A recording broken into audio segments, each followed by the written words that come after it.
Meeting to order. Can I get a confirmation of the agenda? Rick McBurney first, seconder is Paul Hepper, all in favor? Carries. Disclosure of pecuniary interests. Mr. Trevor. Yes, Reeve, I have a conflict of interest or pecuniary interest for item number on bills and accounts 5.2.1. Check number 504003 is made out to my wife Tiffany Syke, who is a municipal employee. So I will not be voting on the bills and accounts. Thank you. Any others? Seeing none, we'll move on. Public comments. This is an opportunity for any member of the audience to speak to anything on the agenda tonight. You'll have 2 minutes. If you could just stand up and say your name and what you would like to talk about. Seeing nobody with their hand up, we'll move on to the consent agenda. That the Council of Township of North Huron hereby adopt consent items 5.11, and further that the Council of the Township of North Huron hereby receives consent items 5.2.1 and to 5.3.6 for information. Do I have a mover? Kevin Faulkner moves. For discussion. Well, Chris is going to second, and then Chris, any comments, questions? And we'll start with you, Chris. Okay, yeah, it's regarding the Huron County Federation of Agriculture letter regarding the natural heritage consultation.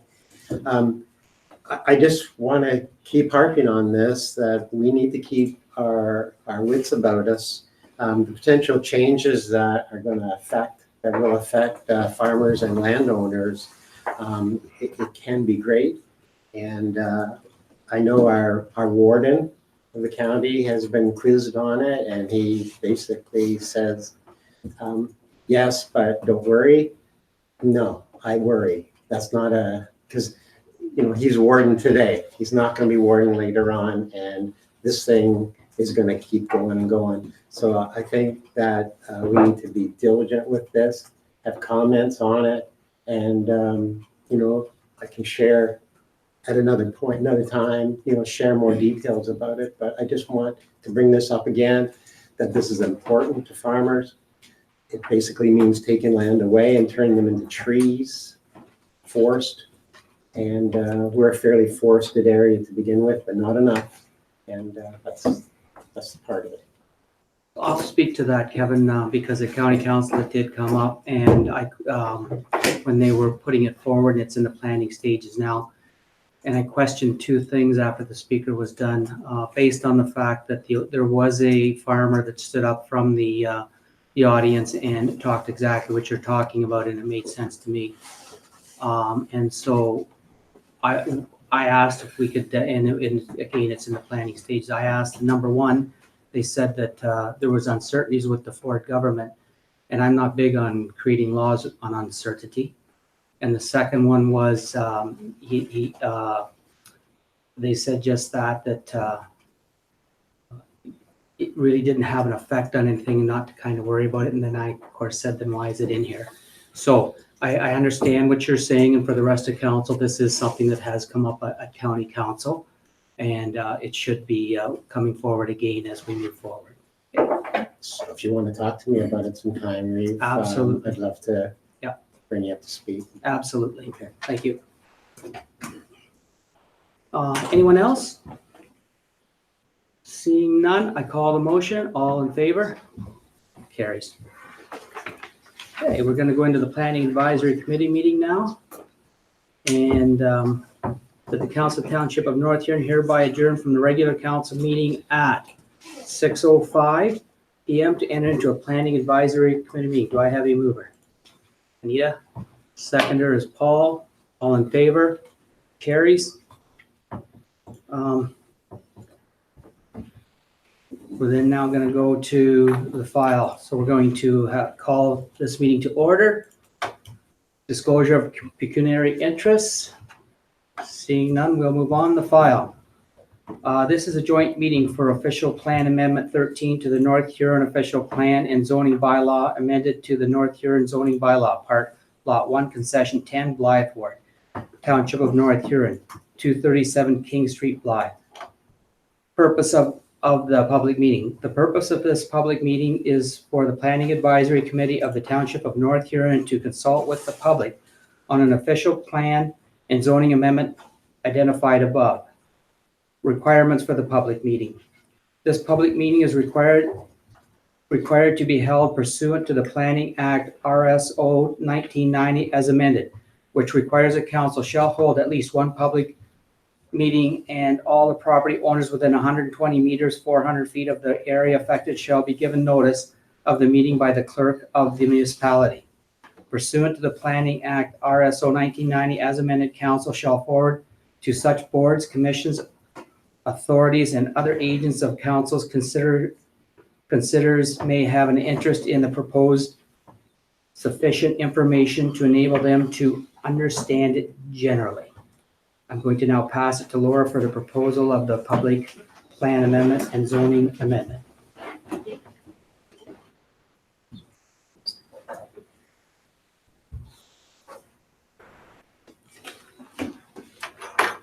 Good evening, council. So this is the joint public meeting for official plan amendment 13 and proposed zoning amendment to the North Huron official plan and the North Huron zoning bylaw.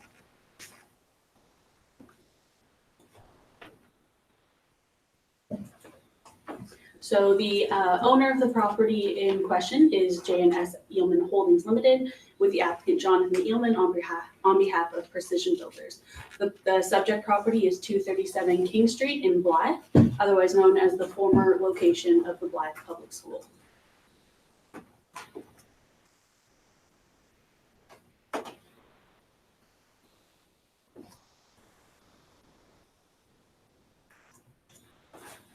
I'm just waiting for it to go up on there.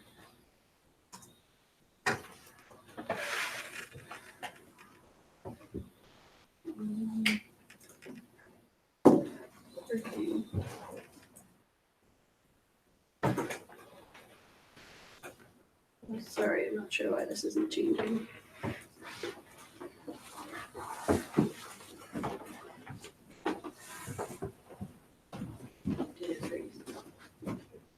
Okay, well, I'll carry on.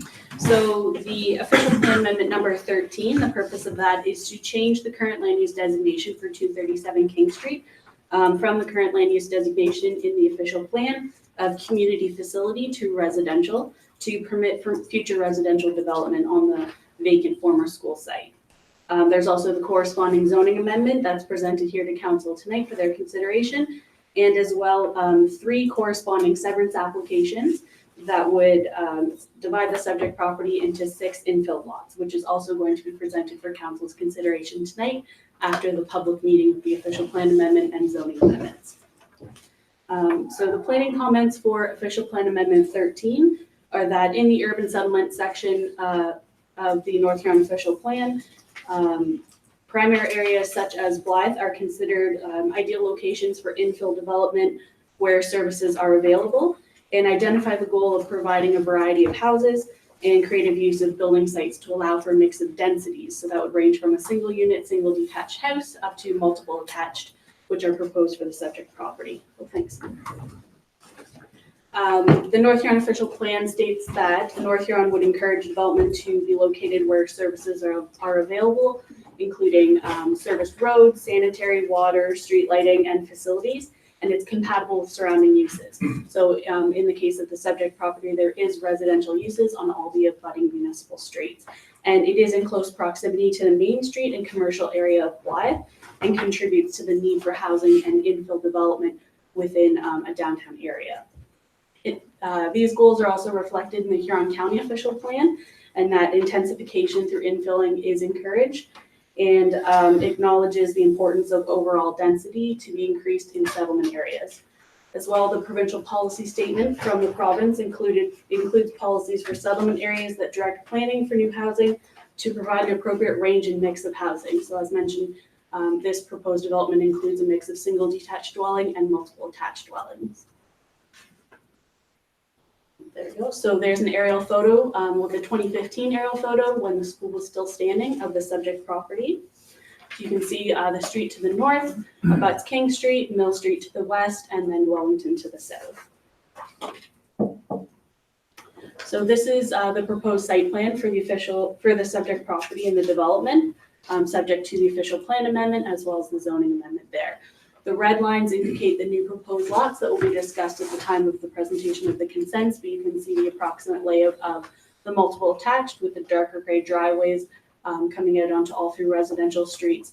And then on the east side, abutting the existing housing, would be 2 single detached lots. So it is recommended that the official plan amendment 13 is adopted by council and recommended to the county for approval because it is in line with the North Huron official plan's goals for increasing intensification in housing and directing residential development in an appropriate area.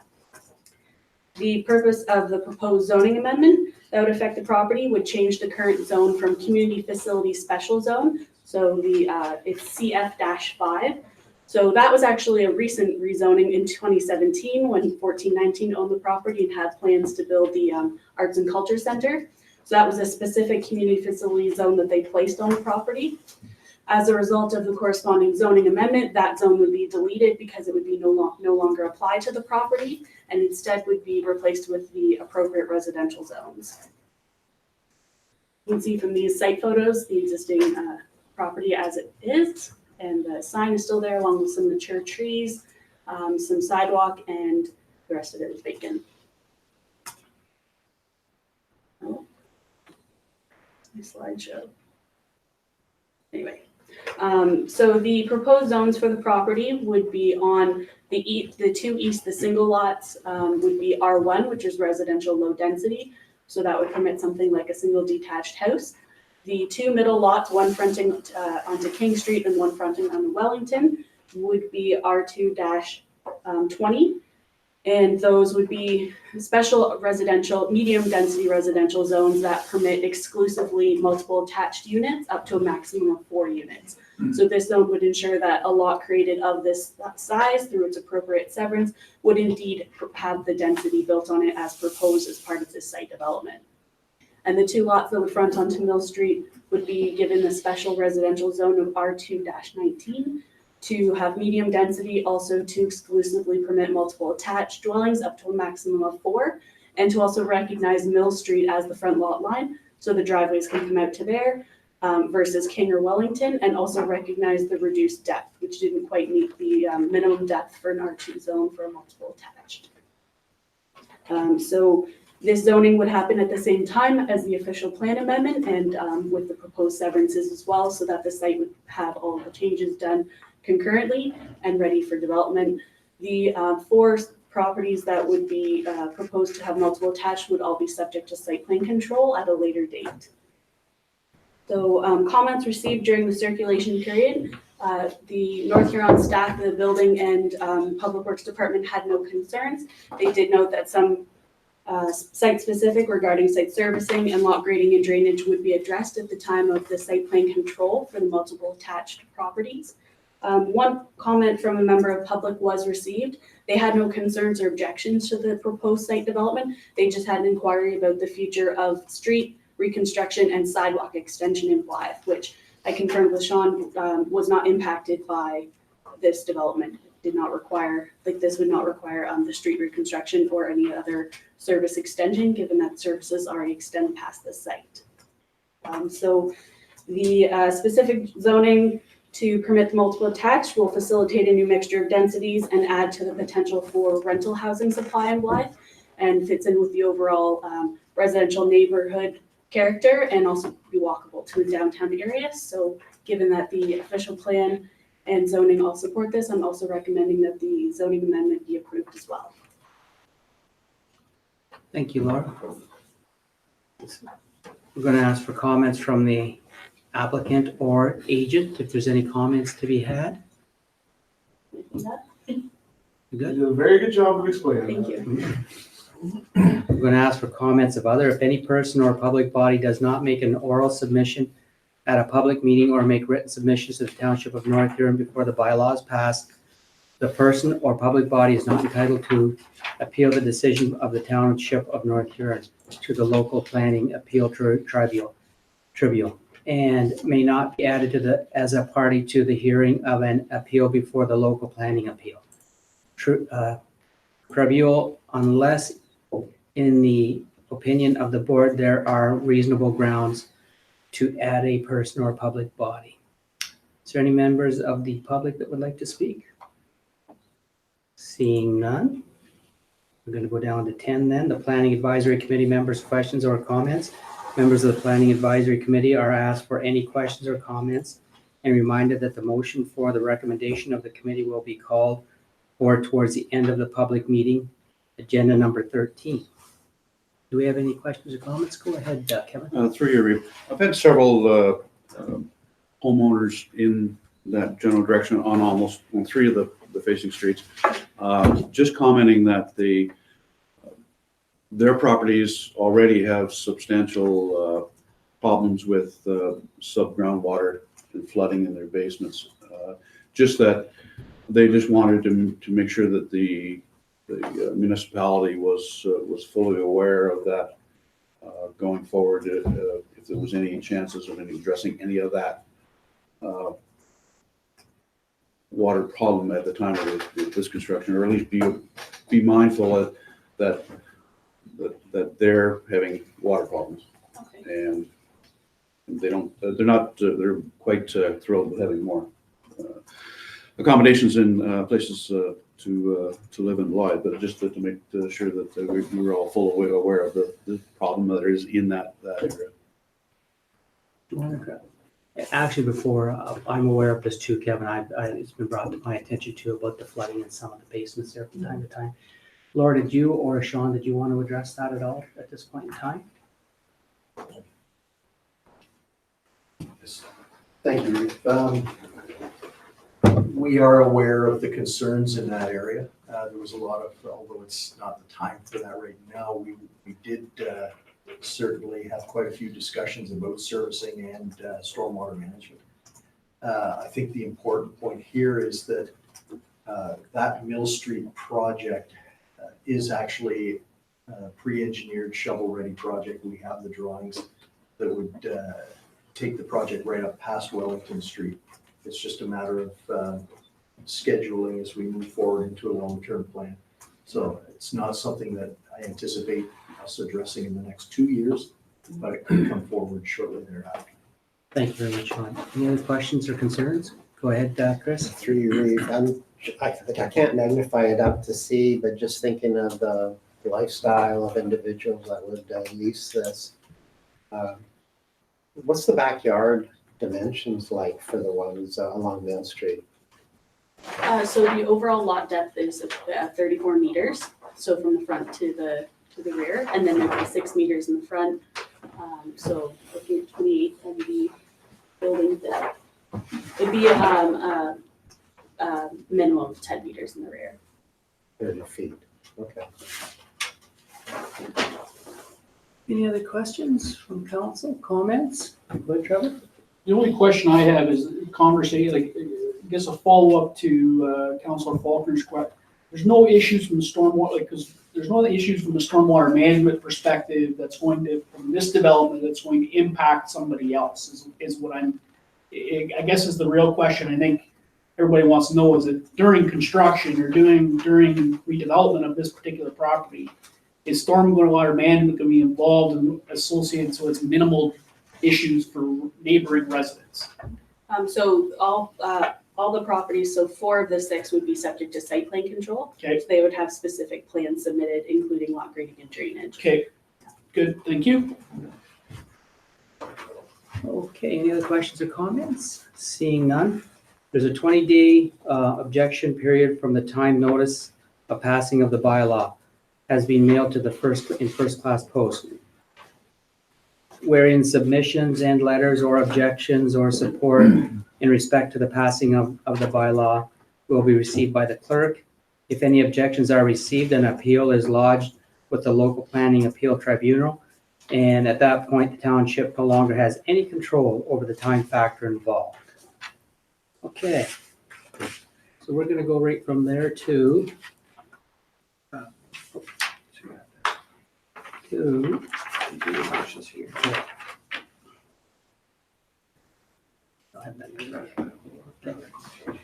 so where I'm gonna ask you for a recommendation from the Planning Development Department.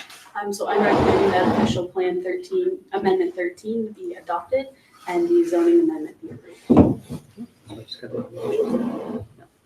So we have that the Planning Advisory Committee hereby recommend to the North Huron Council that the official plan amendment 13 as it applies to part lot number 1, concession 10, Blythe Ward, Township of North Huron, 237 King Street, Blythe, be adopted. Do I have a mover? Anita, seconder is Rick McBurney. Questions or comments? Seeing none, all in favor? Passes. The second motion is the Planning Advisory Committee hereby recommend to North Huron Council that the zoning bylaw amendment as it applies to part lot number 1, concession 10, Blythe Ward, Township of North Huron, 237 King Street, Blythe, be approved. Do I have a mover? I have Kevin and I have Trevor. Any questions or comments? Go ahead. I see some of you have the charts out. So this was one that we would add the motion for council's consideration of comments received from members of public and agency. So there's the chart for council's consideration to add to their motion the effect of the comments received for the application on their motion. So they have the chart. A sample would be, for example, you pick one of the numbers, and A and B are the public and agency comments. So to summarize the comments received, there was one public comment, but no concerns, and no concerns or objection from staff. So that's to be added to the motion I just read, or? Or it can be a new motion. Okay, so we're gonna finish this motion off then. All in favor? Okay, passes. Okay, Laura just read off the motion. Are you okay with that one? Okay, you heard the motion that Laura read off. Who would like So to? it has to include what effect we want to have it on here. Yes. So So who would like to put forward? I would say it's my No, go ahead. recommendation it would be 3A and 3B. 3A and 3B, and you've got that written into the motion? Does every other counselor understand what I'm suggesting? I think we both got supportive comments and it didn't, basically decision to approve the application. So do I have a mover? Oh, do I? Sorry. Who moved and seconded? It was moved by Kevin, second by Trevor. And all in favor then?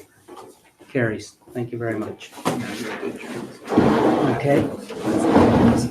There being no further business before the Planning Advisory Committee, the public meeting is hereby adjourned at 6:25.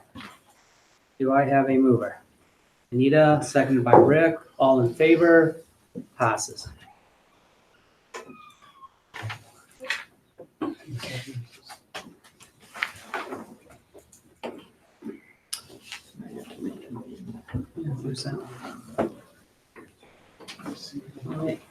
Now, we need that the council of the Township of North Huron reconvene in the regular council meeting at 6:27. Do I have a mover? Paul, seconded by Trevor. All in favor? Carries. Okay. Yeah. So we're going to adopt these two, that the Council of the Township of North Huron hereby accept the recommendations of the Planning Advisory Committee to approve as it applies to the official planning amendment 13, part lot 1, concession 10, 237 King Street, Blythe Ward, Township of North Huron. Do I have a mover? Kevin, seconded by Trevor. Any questions or comments? Seeing none, I call the vote. All in favor? Passes. And then the last one here is that the Council of the Township of North Huron hereby accept the recommendations of the Planning Advisory Committee to accept. I think that's two. Not so too. Okay, so that's okay. Technically, we should have done that. Okay, so I'm gonna adjourn the planning advisory committee. You've already adjourned. Okay, so we're back, we're done with that one? This is the first one was for to adopt the official plan. The second one was for the zoning bylaw. So you have to do. So do this one? Yep. Yep. Okay, We're good. so this isn't a duplicate? No, it's not. Okay. Okay. That the council township of North Huron hereby accept the recommendations of the planning advisory committee to accept as it applies to the amendment to zoning for part lot number 1, concession 10, 237 King Street, Blythe Ward, township of North Huron. Do I have a mover? Move. Cover, seconder, Nita. All in favor? Passes. Okay. No, here you go. Yeah. Now we're gonna go down to the clerk's department. And we have a planning consent application, JS Yeoman Holdings Limited. We're at the lead right now. All right. Possibly up here then. That the council of the township of North Huron hereby recommend approval of the consent application file number 338-19.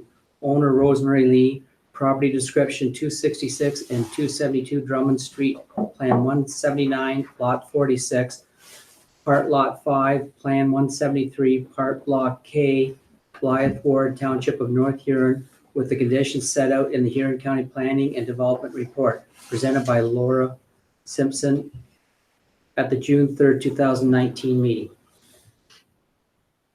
Do I have a mover? Sorry, Rick moves. Seconder. Paul seconds. Now And- you go on. We're gonna have Laura speak to it. Sure. Okay. Let's see if we can get this one. Okay, so this is consent file C38-19 for 2 properties, well, now 1 property, 266 and 272 Drummond Street. So the owner is Rosemary Lee and the applicant is her husband Dave Lee. So this is for a lot creation to create, reinstate a shared lot line between 2 properties that were formerly 2 residential lots and merged into 1 lot because they were put under the same ownership. So, and they each historically had 2 residences on them and had 2 separate residential uses. So the purpose of the severance is to recreate that lot. And also the existence of them existing as 1 large lot conflicts with the site servicing, and as well the fact that there would be 2 residences on 1 lot, and the future plans to reconstruct one of the residences as well. The area to be severed is approximately 0.85 acres, and the area to be retained is approximately 0.96 acres. The zoning on the property in the front portion fronting onto Drummond Street is R1, residential low density, and the rear portion is FD, future development. The land use designation on the property, this is interesting because it has 4 land use designations on it, which is not common for a lot that historically was used for residential purposes. But the front portion where the 2 houses are is designated residential. The rear portion at the back corresponding with the future development zone is industrial. There is a strip on the west portion of the property that abuts a former location of a church, and that's designated community facility. And then the rear portion is also designated parks and open space because there is part of the floodplain that comes onto the property. So historically, there's a lot of things happening with the property. This is likely because of, again, the abutting uses like the church, houses to the rear.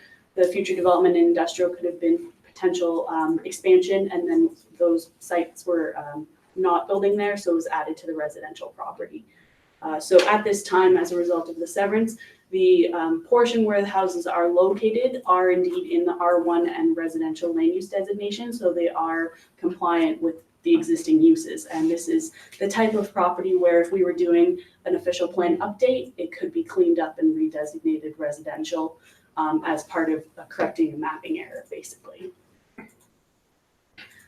So you can see here on the aerial of the property, The severed area is outlined in red and the retained is green, so both the back portions are vacant.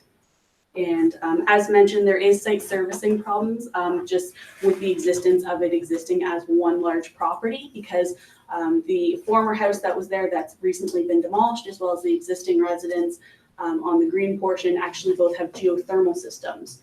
So the new lot line would be correcting that the geothermal systems are on each its own respective property, and there's no lot lines cutting through that system and creating a potential error for site servicing or accessing over a lot line. This is the submitted sketch to show the severed and retained as submitted by the applicant. So the house shape that you can see there on the outline portion in green has since been demolished. And there's some recent photos of it once it was taken down. And that's a 2013 Google Street View of the former house and the proposed lot line. So the driveway on the proposed retained land is significantly at a different grade. So the other site would be developed with a new residence. So the consent policies that apply for the urban settlement area of the North Huron official plan are that severances in an urban area can create a lot as long as there's no undue extension of services. The consent has the effect of infilling presently built up areas, and new lots are already in a developed area and are compatible with the existing character and neighborhood land uses.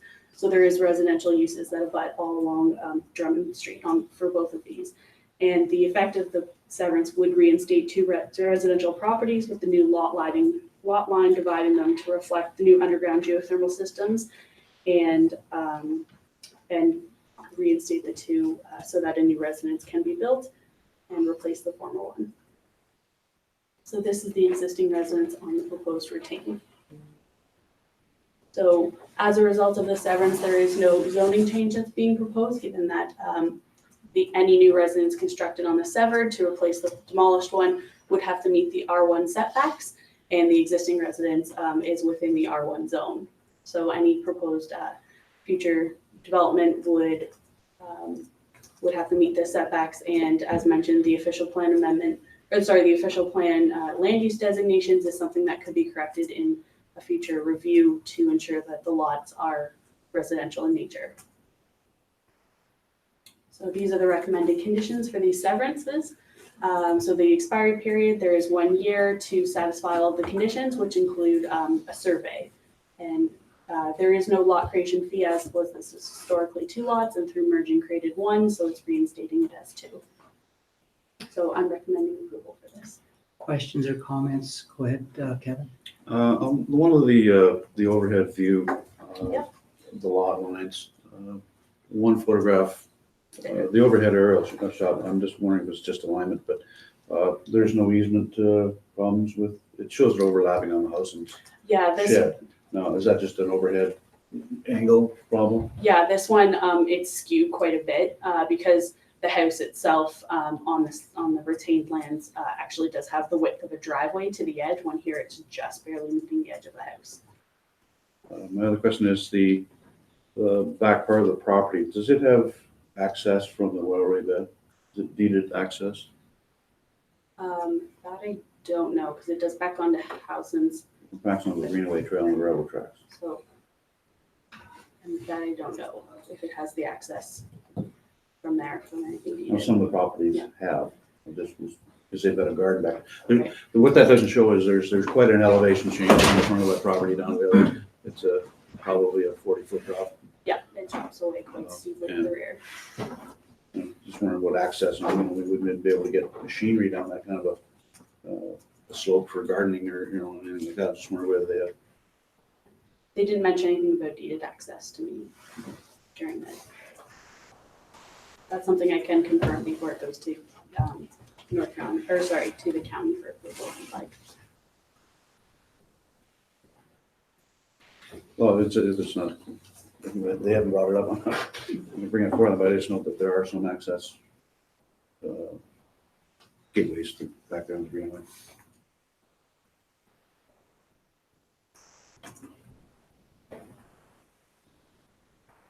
Just hate them not to have that. That's all. Right, not access to the rear. Any other questions or comments? Seeing none, I call the motion. All in favor? Carries.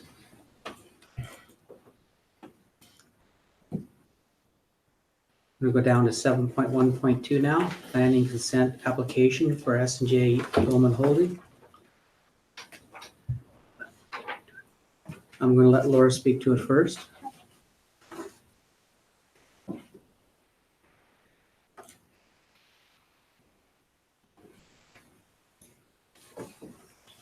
Okay, so this is multiple consent applications, so it's file C39-19, C40-19, and C41-19 on the same subject property that was subject to the official plan amendment and zoning amendments, 237 King Street. The same owner, J&S Gilman Holdings Limited, and the same applicant, Jonathan Eelman from Precision Builders. So this is 3 applications that would create 6 vacant residential lots. As mentioned, the current zoning on the property is the CF-5 and designated community facilities, subject to that official plan amendment change and the zoning changes for residential land use and residential zones. The consents are proposing the mix of single detached and multiple attached, 2 of the lots to front onto Mill Street, 2 onto King, and 2 onto Wellington. So there's the aerial. So I'll show you in the series of aerial photographs how each consent would create each lot. So this would be the first consent. The red area would be severed off, and the rest of the property outlined in blue would be considered the retained, and that would be C39-19. Then this would be C40-19. So the area to be severed is on the eastern portion, severed there in purple. The lot would be created already at the corner of Mill and King there. That's already been created. So the remainder outlined in blue again would be the retained. And then you can see out here, the severed would be the yellow portion on the south fronting onto Wellington. The 2 severed east and west, both fronting are both at King and the corner. And then the 3 portions kind of checkerboarded would be the retained for C41-19. And that's how the 6 lots kind of in a checkerboard fashion would be created through 3 severances. And then corresponding with the zoning that I mentioned, as well as the official plan amendment, each property would be receiving their corresponding zone as per the bylaw that council would pass to rezone properties. And there's again the aerial to show the new lot lines there in red and the residential configuration. So this application does conform to the North Huron official plan and its consent policies for creating severances in an urban area such as Blythe. It's a condition of the consent application for the subject property to have both a zoning amendment and an official plan amendment change for it. And the application addresses the need for development lots and makes use of a current vacant property that's walkable to Queen Street and maintains the residential character of the existing neighborhood. So I will review the conditions with council. So there's some aerial photos similar to the one shown in the previous presentation of the site, and the conditions of the severances for council's consideration. These conditions would apply to all 3 severances, and this includes a survey. So this would be a survey showing the new lots that would be severed, as well as the retained lands, the official plan amendment, the zoning changes to change to the appropriate residential zones. Municipal requirements is that there would be the 1 year to satisfy all the conditions. The sum of $500 created for each lot. So that would be a total of 5 lots because it's beginning with 1 vacant property and ending with 6. And that entrance permits application and their applicable fees are submitted to North Huron satisfaction. So I'm recommending that all 3 files are recommended for approval by the council with the included conditions. Do I have any questions or comments? I'm trying to figure out so we've severed 3 pieces on Yes. that page that sheet right there. Yes. I'm trying to understand if 3A, 3B, and 3C, so do those all become 1 lot? No, because they're not, because they only touch at the corners. Yeah. They wouldn't merge. They wouldn't have a shared lot line where if they were in the same ownership, they would merge together because they don't have abutting lines, just the corners touch. So they would be 3 separate retained parcels, so retained A, B, and C. But they would be separated. Yes. Like they're specifically separated, not if you were to sell if you were to build something on 3B Yeah. and you want to sell it, you don't have to go through this whole process to sever A and C. No, right? Yeah, okay. Yeah, each property would be given its own deed then and created. Okay, because I was trying to understand, it was complicated to me that we were trying to make 6 lots, we're only severing 3. So I was trying to figure out how we get the other 3 and not when it relates to a sale or how that would all play into play. The yellow one is the crucial one because it separates the middle, creating a retained piece on either side of it and to the north so that they don't touch. Great, thank you, Laura. Any other questions or comments for Laura? Seeing none, I'll read the motion that the Council of the Township of North Huron hereby recommend approval of the consent application file number C39-19 and C40-19 and C41-19, owner Jonathan Yeoman, Precise Builders Limited, SJ Holdings Limited, property description, part lot 1, concession 10, Blythe Ward, Township of North Huron, with the conditions set out in the Huron County Planning and Development Report presented by Laura Simpson at the June 3rd, 2019 council meeting. Do I have a mover? I have Trevor and I have Chris. Questions or comments? Seeing none, I call the vote. All in favor? Passes. Thank you. Jonathan, go build us a tax base.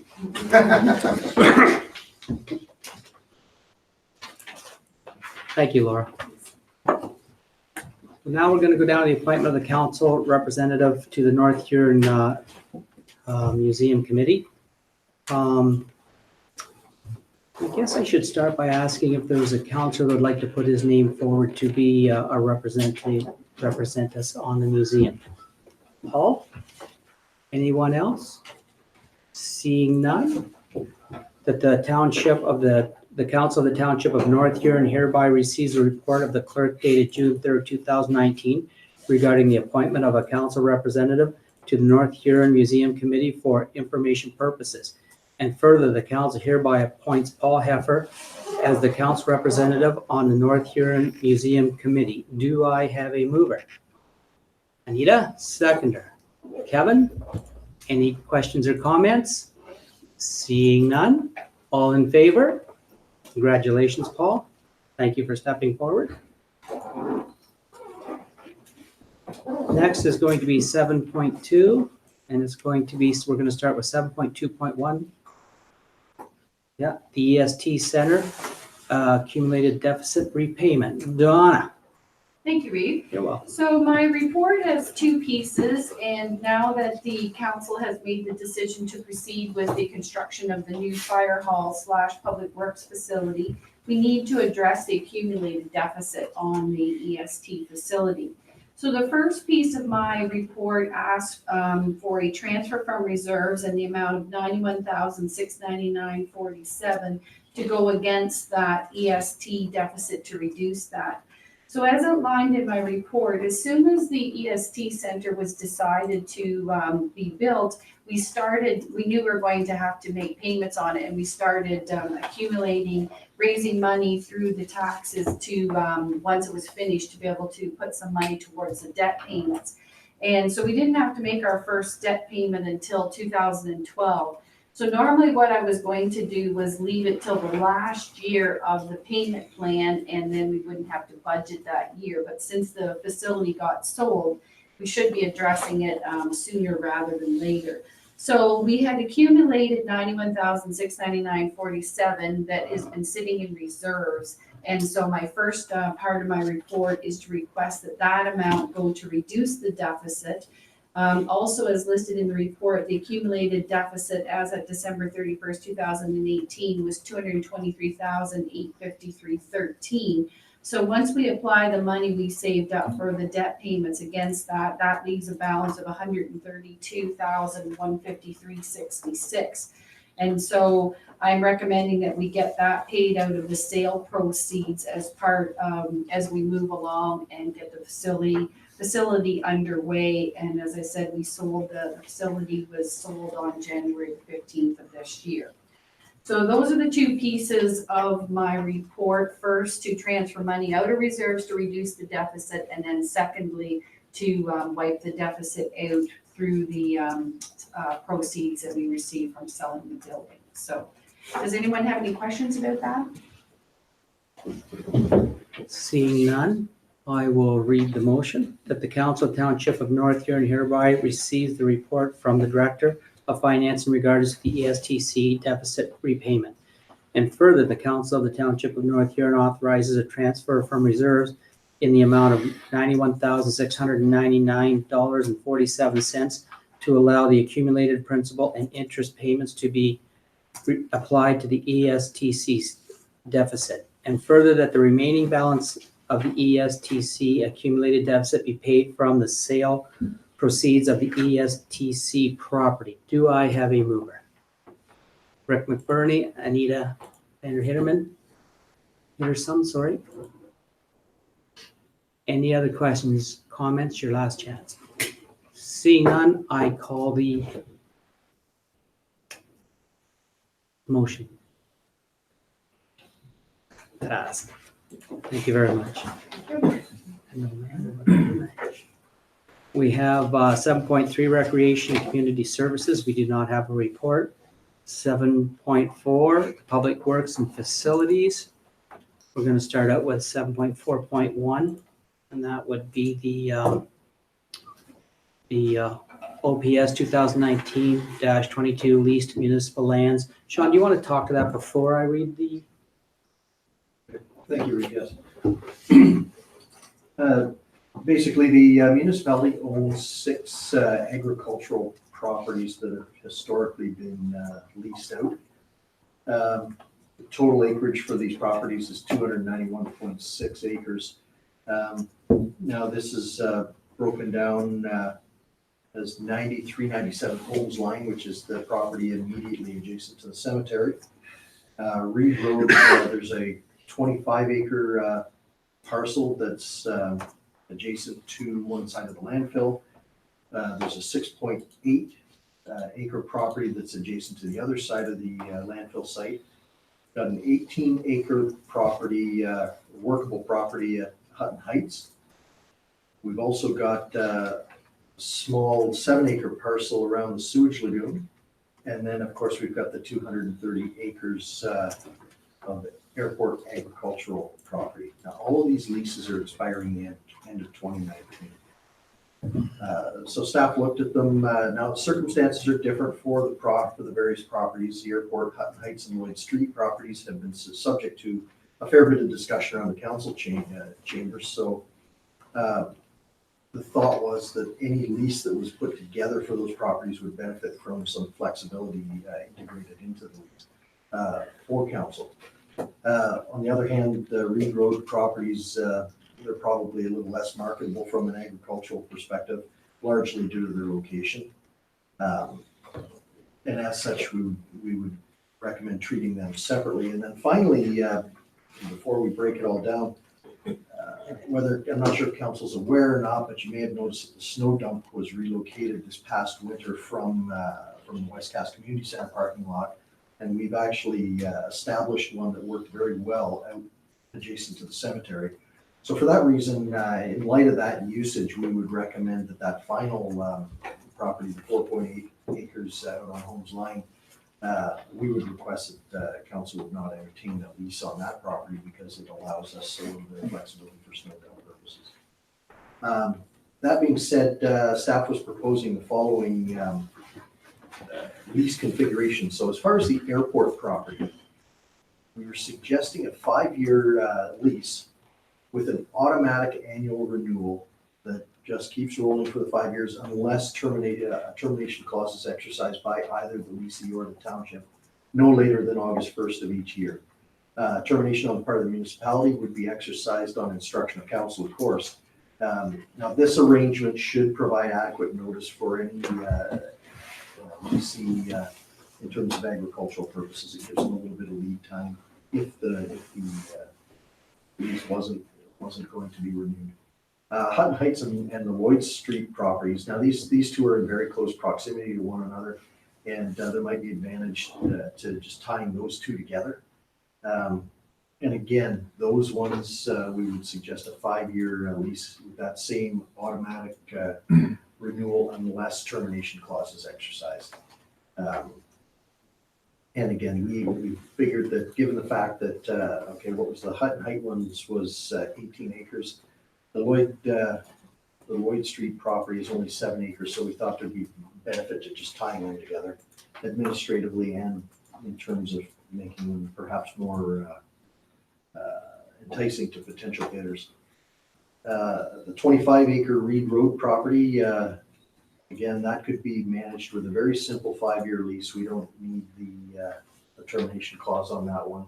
It could be very straightforward lease if that was the wish of council, as with the other Reed Road properties. Again, just a standard 5-year lease. It's consistent with the ones we have in place right now. Now, if direction to proceed is given by council, we'll move forward with the advertising of these leases throughout the month of June and July, target June. And then we could get a report to council and put something in place through July and August. As far as financial impacts, now the leases that are currently in place on the recommended properties, and I've excluded the Holmes Line one from the calculation, although it only accounts for $240 per annum. Those leases are worth approximately $66,350. And just the one thing to note is that if instruction to proceed was given, it is a competitive process, so it's really, it's hard to say whether we would be looking at what kind of a fluctuation we would see in revenue. So it could go up, could go down based on market and demand. Thank you. Just a quick question, termination clause, do you have a termination clause for the council to hear?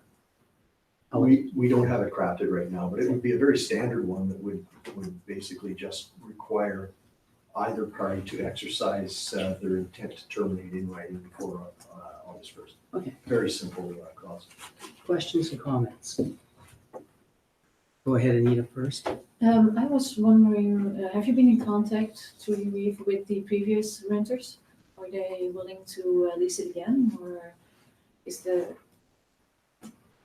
I haven't. So you don't have to go through a whole process? I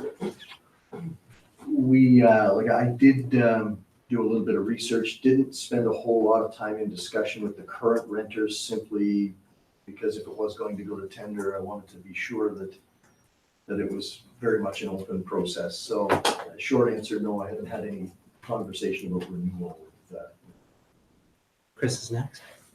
Through you, Reeve. I did. And it's also through my my own farming experience and what I would like.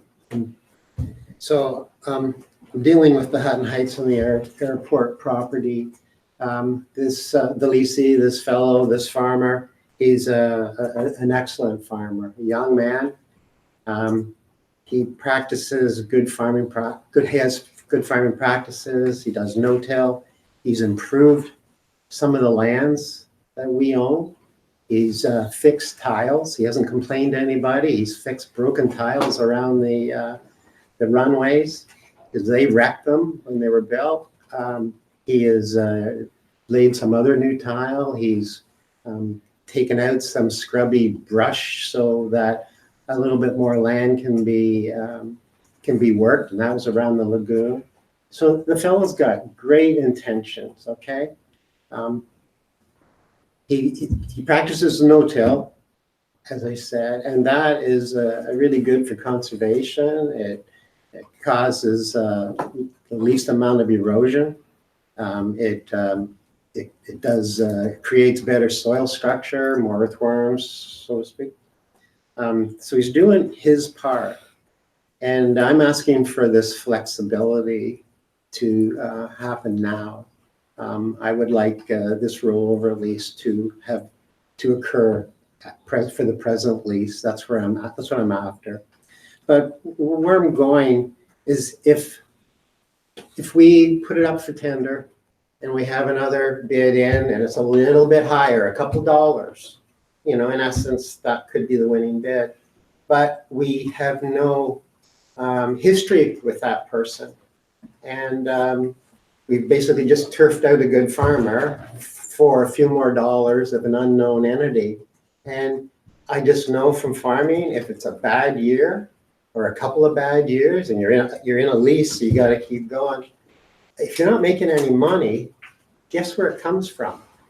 And sorry to put this word in, but you rape the soil. That's words we use.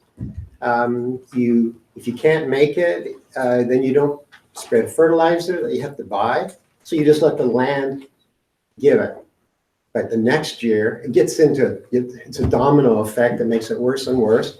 But that happens to renters of land. You can get great ones and you can get poor ones. That's where I'm going. But we have a good one here.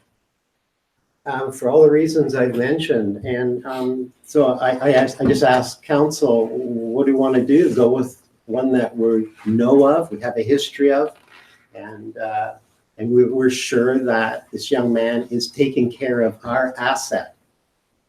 And he's aware of what's going on at Hutton Heights, and he's totally, whatever we ask of him, the archaeological findings, leaving it plowed. Like he's willing to do what he's asked of.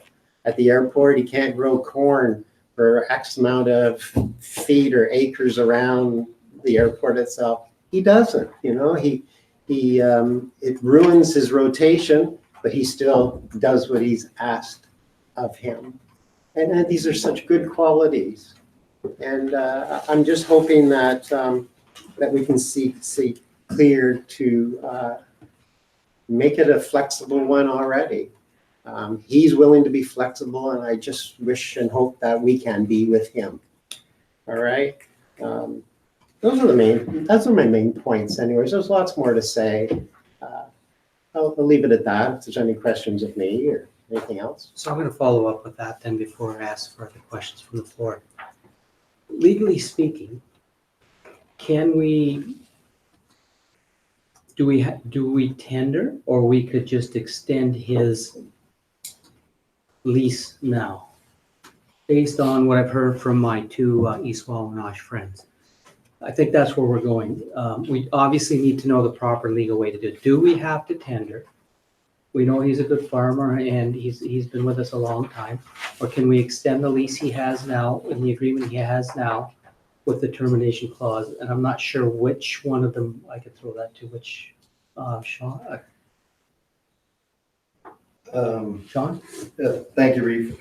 I think that there's two pieces to this, and perhaps Donna could speak to the procurement piece, but the agreement, the problem that stands in front of us right now is from what I can see in the agreement, Article 18, and this is for both Hutton Heights and for the Lloyd Road, Lloyd Street portion. Article 18 in both of those leases says, there is no automatic term of renewal for this land lease. At the end of the term, the township will perform a public competitive bid process for the lease of the land. Pretty clear. That's not the airport. That's the other ones, right? No, that's Hutton Heights and that's Lloyd Street. Right, okay. The terms in the airport one are worded slightly different. Article 17, terms of renewal. This lease is not renewable except by further agreement of the parties. Now, that would be, I suppose, open to interpretation and some discussion. But that's what we have right now as far as an agreement goes. Donna, did you want to follow up on that further? It's not addressed in the procurement policy, a land lease. It's a little bit of a different thing. It's, as I said, it's not addressed in the procurement policy. So there's nothing there that would give us guidance on that. Go ahead, Chris. Just another point. He is paying, the rent he's paying is we consider, both Anita and I, the high end of rent, okay? And it's been in the paper already what we're paying. It's public, what we receive in lease, it's public knowledge. And it doesn't take a brain surgeon to figure out what he is paying. And that didn't sit well with him, and it wouldn't with me either, because usually when there's tenders, nobody knows anything. And in this case, somebody would. But I would ask that we forge an agreement with him and move forward. The Hut and Height one, you do what you need to do there. And the Lloyd Street one. Okay, further comments from council? We're looking at a couple of different scenarios here. Should we hand this back to the staff to have a look at different options based on what both Chris Palmer and Anita Van Hittersum have questioned? Should we defer this to a later date, or is it too, like, does a farmer need this? Like, I don't know farming, something about getting his. It's up in July or something, isn't it? So, well, he has to get his crop off regardless. It's just, he'd like to know.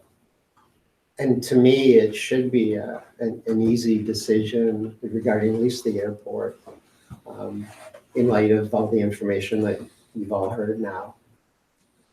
If he was paying low rent, whoever was winning was lowballing all the time, paying $100 an acre rent, I'd say we deserve as a municipality more than that. But we're being paid a really fair dollar.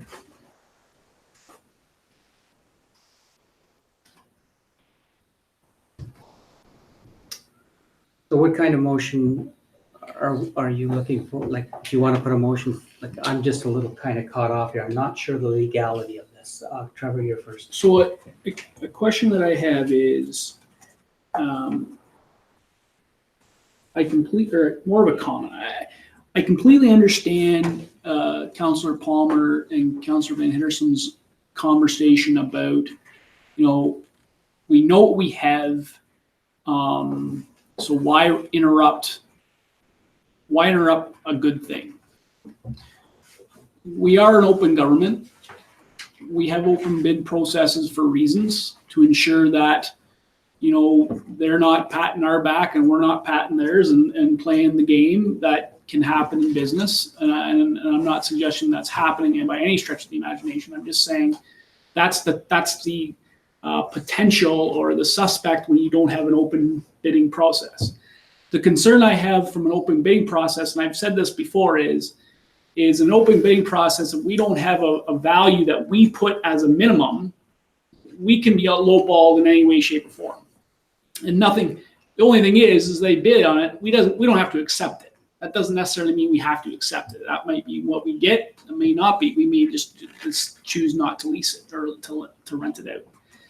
So I understand the concern. I don't think for the ones that has the motion or the section in the lease that says it's going to go to an open bidding process, I don't think we have any leg to stand on. The lease was signed, it's agreed, saying that's the process that's going to happen.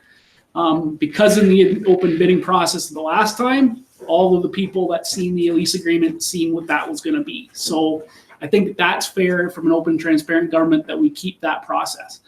For the airport, I'm okay with extending the lease, understanding the facts of what we have. I'm not a farmer. I expect farmers to give me knowledge about what value is, and that's when we get an open and transparent.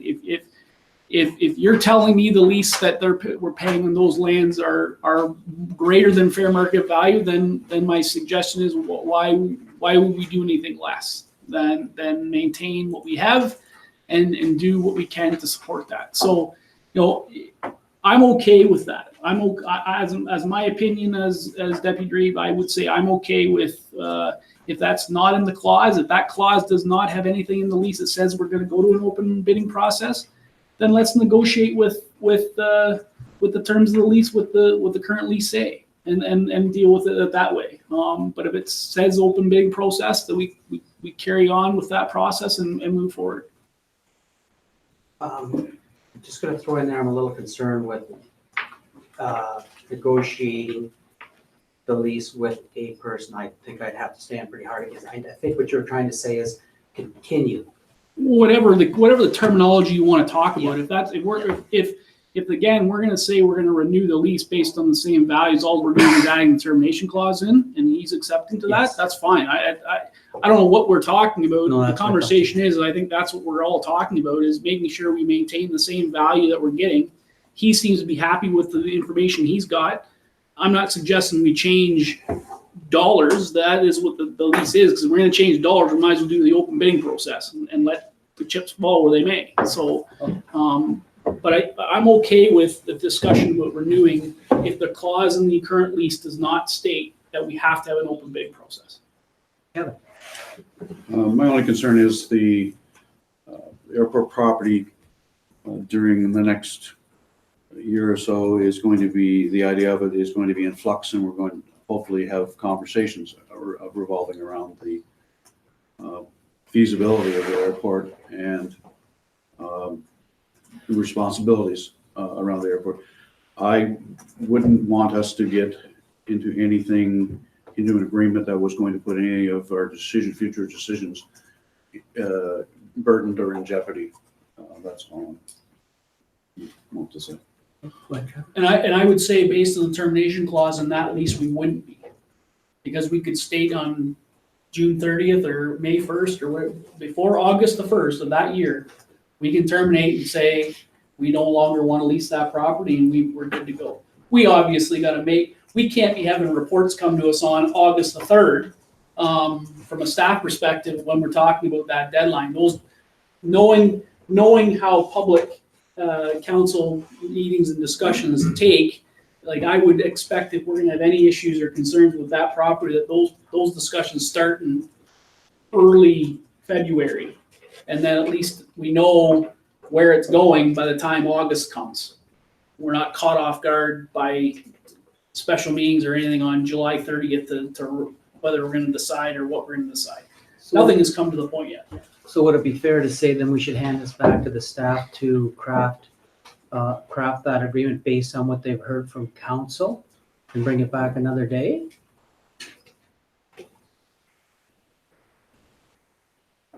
We need So I'll make a motion to do the recommendations based on the Director of Public Works report, with the exception of the it's Airport Road, right? Sorry, Sean? Yes, that's right. The Airport Road, where the airport lands, we would renew the lease with the current tenant based on inserting the termination clause of August 1st into that lease. That would be the motion that I would have. So what that is saying is basically open bid process for all the ones except for the one on the 4.8 at the cemetery, so that comes off. And you would do an open bid process for all the other ones except for the Airport Road one. And the Airport Road would then be renewed with the current tenant based on adding the termination clause for both parties. Yes.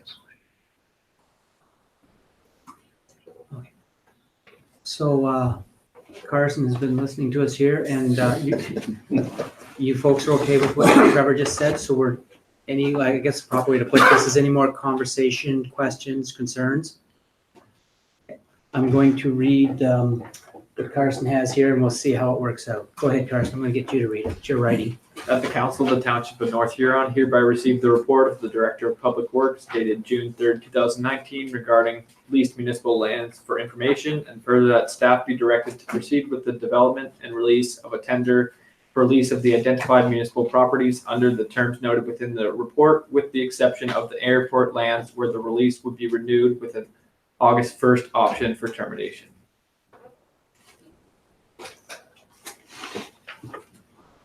Yep, so we're renewing the airport lease Yeah, for the August 1st with the inclusion of the Clause. August 1st termination. clause. 1 year from now. Everybody's good? I need a mover and a seconder. I'll move it. Trevor's moving it. Chris seconds it. Last chance for any questions, comments. Go ahead, Trevor. Just a comment or a question for staff. Sean, does that give you enough information based on the information that we're not gonna have any hiccups with the lease agreements or stuff? Yep. Yes, I believe it does. Okay, thank you. Okay. So, just so I get 100% clear, up to the August 1st, so it goes as is this year, and then it will be automatically renewed after that date. Is that what I'm getting from you? And then just, I'm assuming you get together with the individual and staff, and do you wanna, if you needed to forge anything extra or not, or just go with it? Termination. Maybe, For August 1st. okay. So really, that's just the way it is at this point. And it's gonna come back before council to regurgitate Yeah. it one more time. Sounds good. Any other questions or comments? Good discussion, folks. I call the vote. All in favor? Carries. Okay, 7.4.2, the Wingham Police Department building. I'm gonna have, again, I think I'll have Sean speak to this before I presume it's gonna be you, Sean, before I read the motion. Okay, thank you, Reeve. This report, the report before council tonight is to do with the Wingham Police Department building, which of course everyone's aware was vacated by police services in February of this year. Now we have, in the interim, I've been using a small portion of the building for Parks and Properties group, just it's a new group and it's been convenient to keep them or work with them in close proximity, but realistically, there's not that much of a concern surrounding our use of the building. We have heard from some external organizations, including the cadets, that have contacted the municipality and expressed interest in securing access to the facility for various uses.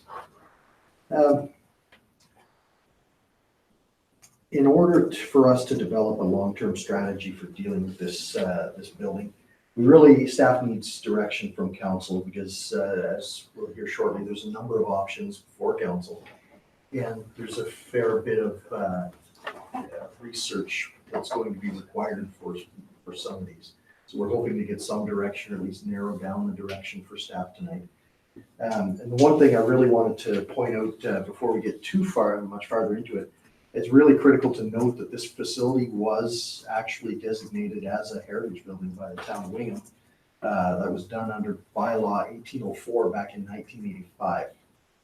As the facility is designated as a heritage building, any alterations or changes to the building, even including demolition, can be done, but they have to be carried out in accordance with the Ontario Heritage Act. So the fact that it's a heritage building imposes some complexities in a lot of the options that we have. So that is, but no real restrictions other than complexity. So really, the 5 options that staff was able to generate with regard to the facility were as follows. You can, as always, you can do nothing with the facility. We would look at decommissioning a bunch of the services to minimize utility costs and that sort of thing. There is always, though, a risk of accelerated degradation of the facility with this option. If you stop using the facility, they tend to go south on you very, very quickly. But it is definitely an option. Next option that council could look at is the rental or lease of the building in part or in whole to an external entity. Of course, this would require a lease agreement and will place the township back into the role of landlord for the facility. It should be expected that there would be some ongoing obligation towards capital repair under this agreement. So much like Memorial Hall, where we have annual obligations for capital, we would be very much in the same type of situation. Another option, repurposing of the facility for municipal purposes. Now, this could be anything from simply using the building for records retention, and I should point out that we have put the cells to good use. We do have some records that are very secure right now. But you know, this is a type of use that could be applied to the building, and you could really go as far as to look at using it for administrative office space. This one's tricky in that the cost associated with these option or this option is quite variable. You know, if you're using it for records retention, there's not much of a capital cost required. If you were going to repurpose it as an office space, you can get into some very significant capital costs to retrofit the building. Next option, sale of the facility. Council can consider severing and selling the property. Aside from the planning aspects associated with this option, it would be the one issue is that many of the electrical controls, particularly all the standby power, is all housed in that building. So even though the generator powers this building, all the transfer switches and everything are over there. So if you are going to look at severing the property and selling it, you would have to understand that there's going to be capital costs associated with getting all those panels and controls brought into this building. And again, those costs can be very variable, so circles back to why we were taking this approach. And then finally, the last option that we could think of was absolute or complete demolition of the facility. The building can be demolished and the area converted to municipal parking. As noted earlier, this option can be entertained, but only after successfully completing the designation process in accordance with the Ontario Heritage Act. One other thing, now that's the 5 options. So again, do nothing, rent or lease the building, repurpose it, sell it, or demolish it. One of the things that I wanted to bring forward to council was if you were to consider the first 3 options, the do nothing, the rent or lease, or the repurposing, you would do well to consider these only when you had a building condition assessment in your hand. You know, I say that because a properly done BCA would give you the background information to understand the infrastructure. You don't really want to lease it if you find out that you're hammered with capital costs that the tenants are rightfully requiring just to keep it going. A BCA could identify that the building was very sound, or it could identify that in the long term, or even in the medium term, it wasn't in our best interest to repurpose it for anything aggressive like municipal offices. So options 1 through 3, if council wanted that entertained, I would suggest that that BCA would be of value. To do the one building, you're looking at several $1,000s for a BCA, and that's not in the 2019 operating budget. If council said that they wanted staff to look at those 3 options and consider a BCA, we would have to report back as far as where the funds for that BCA could be sourced from. And really, aside from that, in terms of future considerations, that's entirely dependent on the direction that council gives staff. So if I do get direction, then I can go in and do some detailed investigation, bring a very thorough report back that would identify what the costs and challenges associated with these options are. Ladies and gentlemen, let's put it out on the floor. Again, without a motion, I'd like to have a conversation. I'm sure we'd all like to have a conversation, starting with Kevin and over to Paul. Through you, Reed. Would a BCA be advantageous if we chose the sale of the facility? That would bring a higher costing if we knew that things were in better shape. It's true, you read that's could be the flip of a coin. If you have the BCA and you disclosed it, it could show that it had very a decent or significant value, or it could identify the issues and concerns. It's really difficult to say. You said the BCA could be cost of $1,000 or thousands. Through your Yes. thousands. For perspective, I had 11 facilities done in 2016, and that ran me about $45,000 to do 11 facilities. So it kind of gives you a sense that the cost may be a little higher because you're only doing one facility. So you've got the mold and demold that factors in. So you're several $1,000s to do. Go ahead. I think we all maybe mentioned it before, that repurposing it perhaps to store artifacts. We don't know, only Paul has that hidden knowledge at this moment. Or will have. Anyway, I'm kidding. We don't know what's coming down or what would be recommended by the committee, and that does leave us an option. Anyone else? Go ahead, Trev. This building is another one where if my only purpose would be to repurpose it is for value-added purposes. So if we're using it as a storage building, I'm thinking we can figure out better ways to store our goods than holding a building that we may or may not need for municipal purposes. The capital cost to maintain that building is going to be substantial.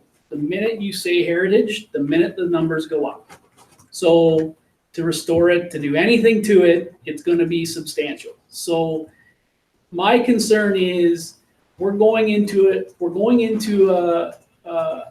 a theory of record retention and that type of stuff should be minimal in the future. The fact that technology where we are today, we should not be storing boxes and boxes of stuff. We should be storing a box for a year. And the conversation is that we're trying to find, if we don't know what the purpose of that building is before we decide for repurposing, then I think we're wasting everybody's time and money. So I'm okay to have it on there. What I'm hoping staff would recommend back of what the feasibility of us doing that. Like what are we gonna put in there? And what do we have now that we're utilizing today that would be better suited over there? I don't know that because I'm not here every day. I'm not in the operations perspective. So, I think, to me, number one is not an option. We're not doing nothing. We have to decide what we're going to do with that building. And to me, the other two options is 2 and 3.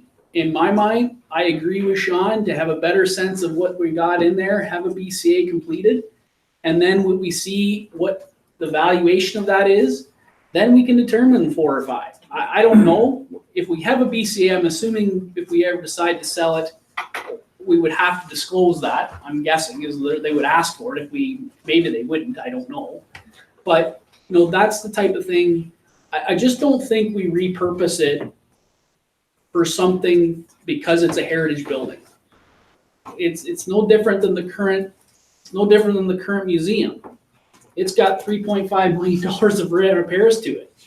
We don't know, and that's I think that's designated as a heritage building.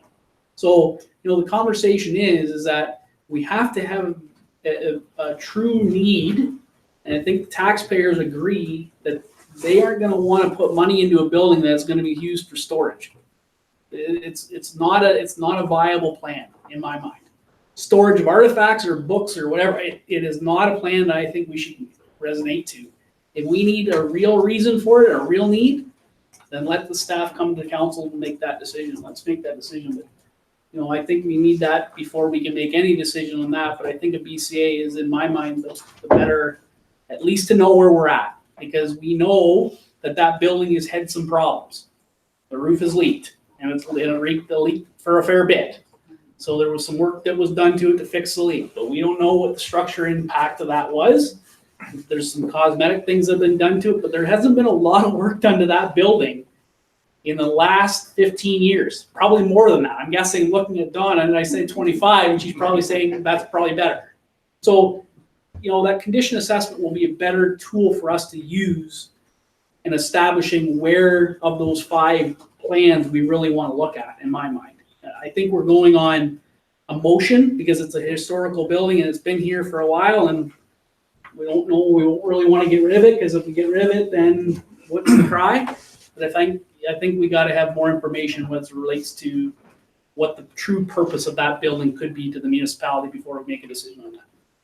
Any other questions or comments? I'm going to throw my thoughts in there. I agree with Trevor on the BCA. If you tear the building down for parking, it's just a parking lot. we do what's it called again, the BCA, and it says you need X amount of renovations, and we decide to sell it, surely we can get 150,000 for it, if nothing else. I mean, and if we decide to repurpose it, then we'll know the cost of repurposing it. And the staff could bring those recommendations based on fact of why they would want to use it or sell it. But I think we'd be wise to spend the 4 or 5, and if we don't have it in the budget for this year, it can sit another year. It's been there 100 and some years now. It won't go too far in the next 9 months downhill. But I mean, I'm not by any means saying let it go for 10 years, because I totally agree with you. When you sit empty, it disappears, it deteriorates. It's amazing how fast, but I think we should have that done and see what it's worth. And then let's have a look at whether we want to sell it, repurpose it. But as far as a parking lot goes, unless you tell me it's going to cost $150,000 to fix, I would steer away from the parking lot, because a building we can sell and a building we can get taxes on that. Or a parking lot, we're just going to have to shovel snow. So, thoughts? I haven't really read the motion to see how the motion reads, if that's what it reads. Sorry, go ahead, Kev. I don't know of the other councillors, but I would find it hard to make a decision on a building that I've never even been in, on whether it would be possible for the council to have to get facilities to give us a quick overview of the facility. I've never been in the doors. Yeah, I haven't in 40 years either. Go ahead, Chuck. Yeah, I think from my perspective, when, we the way the report reads, if we were to send back the report with Sean to come back with, given some little direction that we know that, 2 and 3 are gonna be an option or something to that effect, he's gotta come back to us with how this BCA is gonna be funded anyways. Mhm. So in the meantime, while that BCA, he decides on, or how we decide how that BCA is gonna be funded, we can, and once that BCA comes back, we could, in the same time while we're reading the BCA, have a review of that facility. Then you get a full sense of what the BCA is, the condition assessment is, because you've got letters in your hand as you're walking the building to know what they're talking about. So to me, that's what I think having a review of it now or a week from now or next council meeting is you're gonna sit and you're gonna talk about it in another 6 months when we do the BCA. So based on that, I think we just need to adjust this motion to kind of narrow down where we want the focus to be for this point. And then we know, I think based on the consensus, what I've been watching is the sense of the BCA seems to be the appropriate action. That Sean be requested to come back to us at a later date, figure out how we're gonna fund it. And then we'll set up these meetings or these reviews of the building condition assessment. So we need a motion for that. I'm gonna ask the clerk. Yeah. Or just a recommendation. Do you want me to read it? Yeah. Okay, so that the Council of the Township of North Huron hereby received the report of the Director of Public Works dated June 3rd, 2019 regarding possible courses of action surrounding the Wingham Police Department building for information. And further that council directs staff to prepare a report investigating the feasibility of performing a BCA. Do I have a mover?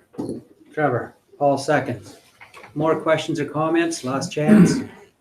Seeing none, go ahead, Trevor. The only question I would have is, I guess because we have had requests from the cadets currently, I guess my question to council is there any harm, like depending on what the request is and how long they want it, what are we gonna do with the request from the cadets? Because, this could go on, I don't know, Sean, you're probably telling, I'm probably looking at, by the time we get the BCA, we're looking at late fall. I don't know, I guess we have this request from the cadets that's gonna keep sitting there until we decide this. And if they're only looking for space that they're already currently could use, and it's not gonna hinder anything, could we go about giving them some space until an agreement or some type until we make a final decision on what the building is going to be used for? I don't know, I'm asking. So I'm gonna ask Sean to address a couple of things on that. Number one, safety of them using it. And then, of course, we've got to look at costs. Are we gonna be driving costs up? And I'm gonna say until the snow falls, the safety, I think, would be the only issue, and then I'm gonna ask council, and so I agree with you, Trevor. I mean, I don't see a problem with them using it, provided it's safe and it's not a cost to the town, while we look at our options. Sean? Thank you, Reeve. I don't see any immediate safety concerns. Nothing comes to mind at this point. I mean, we could certainly take a close look at it and even have some discussion if directed to do so with cadets to see if there was a safety concern. Be a little bit of an access, we'd have to work out some details with access, but aside from that, nothing pressing comes to mind. And we are helping the youth group out by doing this. I'll go ahead, Yeah. Chris. Just wondering, like, as long as there's no leaks, then we don't want to be liable for any damage that might happen to their Sean? equipment. Through you, Reeve. No, the leaks were addressed last summer. So could we just make the motion, which Trevor originally said, and then just instruct staff to look into it? How do you want to do that? Well, we You can do make that an in a amendment. second. So my amendment would be that Sean review with the cadets, their needs, and report back to council on possible agreement until a decision on the building is made. I'll bet you want to make that a motion. I'll amend that to the original motion, yes. Second. Nita. Any questions or concerns? Maybe just for the health of it, we'll get you to read the back of the motion. That the council of the township of North Huron hereby received the report of the director of public works dated June 3rd, 2019 regarding possible courses of action surrounding the Wingham Police Department building for information, and further that council direct staff to prepare a report on the feasibility of performing a building condition assessment and look into an option of whether the cadets could use the building in the meantime. All in favor? Passes. Okay, we're gonna go to 7.5.1, which is the fireworks display, council approval. We have on the motion that the council of Township of North Huron hereby accept the report from the fire chief of North Huron regarding the July 1st fireworks display in Wingham. And further, the council give approval for the fire department of North Huron firefighters to set off fireworks displays at Lebro Field in Wingham at dark approximately 10 p.m. on Monday, July 1st, 2019. Do I have a mover? Paul, seconded by Kevin. Questions, comments, concerns? Seeing none, I call the vote. All in favor? Passes. Building department, we're going to go down to 7.6.1. I'm going to read the motion that the council of Township of North Huron hereby receive a report from the chief building official drainage superintendent dated June 3rd, 2019 regarding relief from the requirement of Schedule A to Bylaw 85-2015 for the construction of a new residence. And further, that the council of the Township of North Huron hereby waives the requirements for precision builders to provide an engineering designed lot grading and drainage plan as stipulated in Schedule A, bullet number 4 on bylaw number 85-2015 for the newly severed lot west of 75 Alfred Street, Wingham. Do I have a mover? Paul moves. Seconder. Rick McBurney seconds. Questions or comments, concerns? Councilors? Okay, well, when we'll actually have Kirk address this one too, if you don't mind. Certainly. Okay. Yes, a letter has been submitted by Precision Builders with respect to the newly created lot west of 75 Alfred, which was in front of the council on April 1st. The current bylaw that's in place for the Township of North Huron deals with stormwater management and lot grading and drainage. And this is actually an infill lot, which is between the existing residence and North Huron property. The existing stormwater that was produced on this lot went through an existing culvert in the rail trail. The proposed residence on the lot is a walkout basement.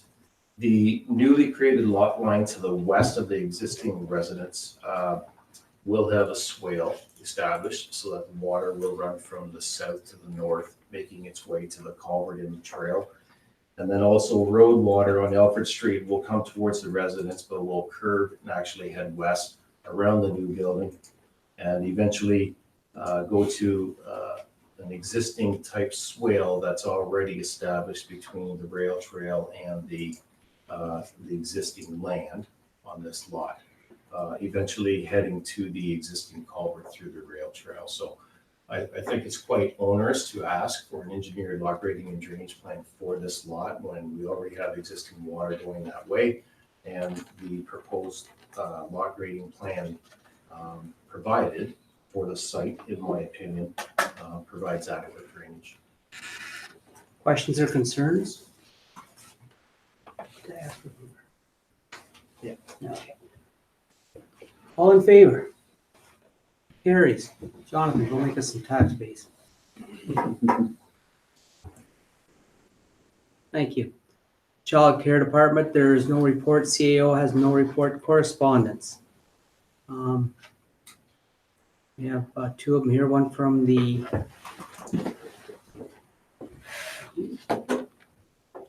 County of Huron Residential Development Letter Request for Support.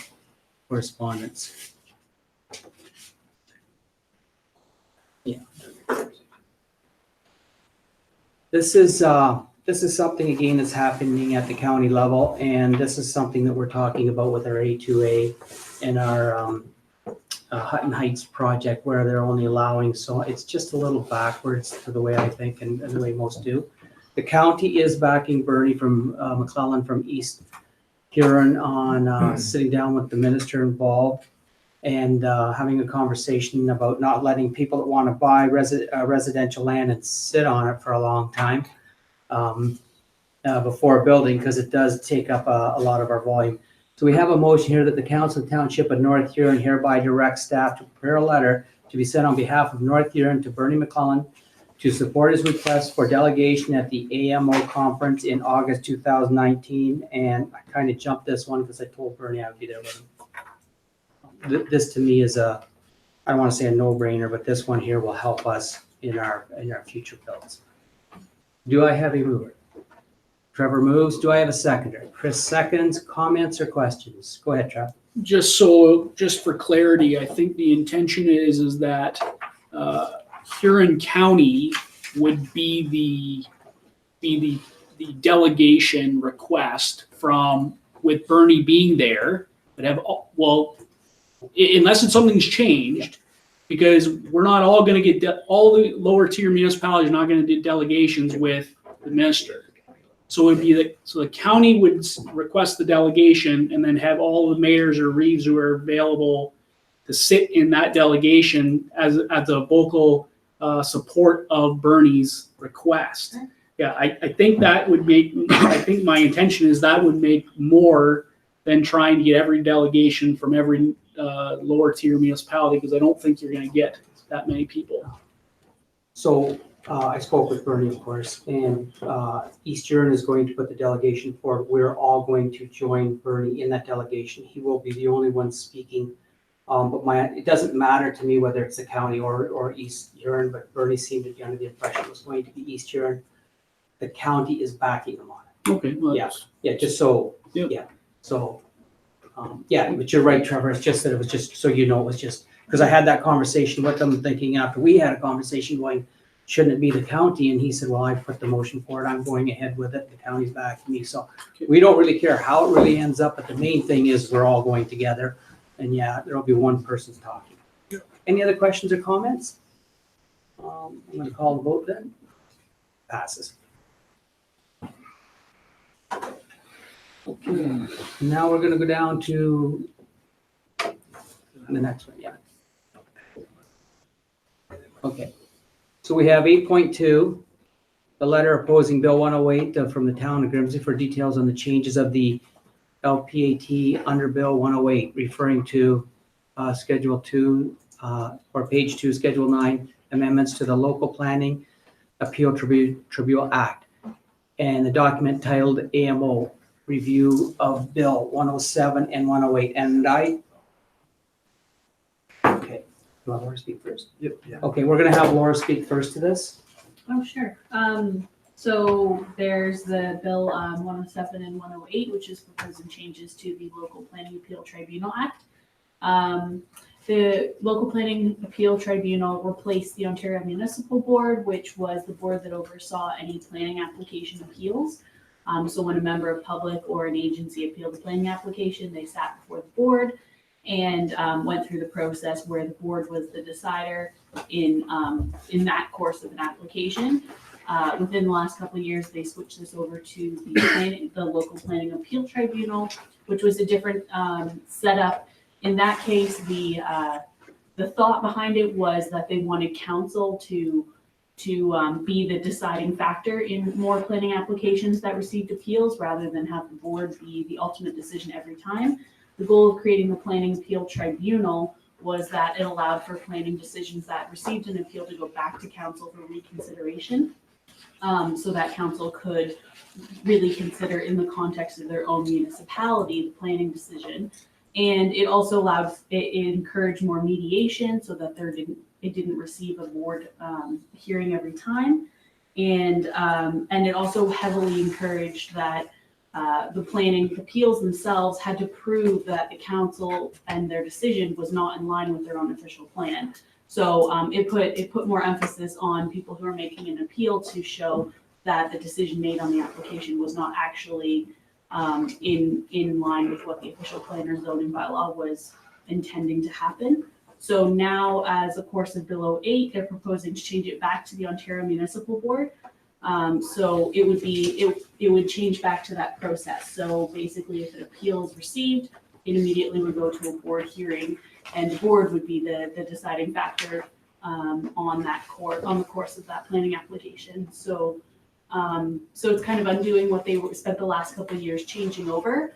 As far as North Huron has not actually had an appeal in a number of years. So North Huron, it's been a while since they went to the OMB for any planning applications, and there's been no planning applications in this municipality that went to the LPAT system.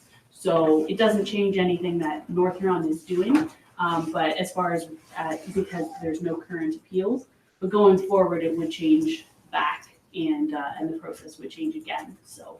Thank you. Yeah. Carson, did you want to speak to that one too? Or is the Lord, okay? Open it up to council. Yeah. Going to open it up to council. Trevor, I believe you wanted to speak to this one because you've got a little more knowledge, a lot more knowledge on it than the rest of us, so if you wouldn't mind. Yeah, thank you, Rita. I don't have I wouldn't suggest I have an abundance of knowledge. Basically what I've envisioned about the reasons, so the Liberal government decided to move more of the planning decisions to local government. So allowed local government to be involved in what decisions need to be made at the local level. So that was the whole point for the Local Planning Act, the tribunal. The intention of the Ontario Municipal Board is always been, the impression has been, well, somebody in Toronto is getting my appeal in North Huron, and they don't even know where North Huron is, let along what the planning act or what we want as a local municipality. So they go about doing their own review, and then you get a decision, which is binding. You have no choice to appeal it. It is binding, and you have no choice. Where the local tribunal, there is more of a discussion purposes. It's a mediation potentially, and like Laura has been talking about, there tends to be more discussion after the fact if there's an appeal, so that we can reconsider and look at options or maybe things. The Ontario Municipal Board, there is no that option. So, and it takes a lot of the local planning decisions out of the local municipalities, where I think if you look at what Halton Hills and the Township of Grimsby and them, they're saying, we want them made locally. We have reasons why we make decisions, not because they're favorable to somebody or one another, but they're favorable to the municipality. And that's why we make the decision. So, that's the intention, I think, whether we have an appeal or not in the local, it's really a decision of whether we support decisions being made locally, or are we supportive of decisions being made in Toronto? And I think that to me is where the real question for council needs to be, because that's what's under the new amendment. That's what's going to happen. It's going to go back to the Ontario Municipal Board, and if an appeal is lodged, and you read today in the planning stuff, once the appeal is lodged, we really have no conversation. But I think that the local tribunal at least gives us an option to have a discussion and a mediation, as opposed to Ontario Municipal Board just takes it away and gives you your result, and you have to say, well, I guess that's what it is, and we'll go from there. Other questions? Go ahead, Chris. I'm experienced with LPAT. I made an appeal for where we live, and it was sold as a more friendly way to do things. OMB is a scary spot that just wants money, like as far as an applicant goes. And we do have to think of the people. Everyone's got the right to appeal any of our decisions, and we try and do the best job we can. But if someone feels that there was something wrong, they appeal. And OMB was expensive and it scared people off, and that's what happened. So then LPAC comes along. It's a little friendlier. You get help on the phone. So we made this huge application. You give out, you fill all the reasons of why or how the municipality sort of bummed up, screwed up in your mind, and give all the proof you can. And we got shut down as fast as possible. And as just ratepayers, we felt this wasn't all that good. They didn't even talk to us, because there was supposed to be more mediation. No, there wasn't. I still thought it was a better system than the LPAC. It didn't cost anything, $300. OMB is expensive. The municipality I'm in said it was, last time they did one, it was, I don't know, $50,000, $60,000, and no one wants that. We don't want that either. So yeah, I'm disappointed that LPAT, it's not perfect, but it was better for individuals, the ratepayers, and I think it was better for municipalities. Other questions or comments, concerns? I believe Carson may have a, If council wants to support it, they have. Yeah. You don't have the motion? It's all Okay, dependent sorry. on council. Go ahead, Travis. I would make the motion to support the town of Grimsby in the town of Halton and Halton Hills and Grey County regarding the letters opposing Bill 108. That the council of the township of North Huron hereby approves the resolution passed by the town of Grimsby, the town of Halton Hills, and Grey County opposing Bill 108. So, do I have a mover? Yep. Trevor and Paul. Right. Any questions or comments, concerns? Seeing none, I call the vote. All in favor? Passes. Thank you. Okay, we're going to drop down to 9.1, the Reeves report. It's been kind of a busy little while. We've had several meetings here, one to do with the Santa Claus parade, one to do with the fireworks, one to do with road conditions in East Wawanosh. The county is busy working on the problems with housing as it persists. And as you've seen tonight, Bernie McLennan has taken the lead on that. And I'm very thankful that you guys are supporting that, because I support it right out of the gate. I'm still pushing for the relocation of the county building to be in the Goliath. If they do make a decision to relocate it, I think that's probably going to be what happens. That's maybe a couple years down the road. But again, I think it's something that I keep bringing to the forefront and hope will happen. Today I had the grade 10 civic students in through here in the morning and in the afternoon, and it was a lot of fun this time around. And a lot of good questions from the kids. They seem to be quite involved and want to know why or what us old people are hanging around here for. Oh, no, he didn't quite put it that way, but anyway. Minus you and you, just the rest of us guys. So anyway, it's been a very busy little while, and that's it for my report. And we're going to move on to council members' reports. Are there any counselors that would like to speak out about anything, anywhere, any action going on? Go ahead. We had the road report in Rural Road with Sean and Chris in Miss Walnut. Was great. We had a lot of explanation about the condition of the road, how they're going to rebuild the roads, and hopefully we can look forward to better roads in a couple of years, because it's not going to happen over one winter or one summer. I went to the meeting in Belgrave. Belgrave is looking at forward to building houses there.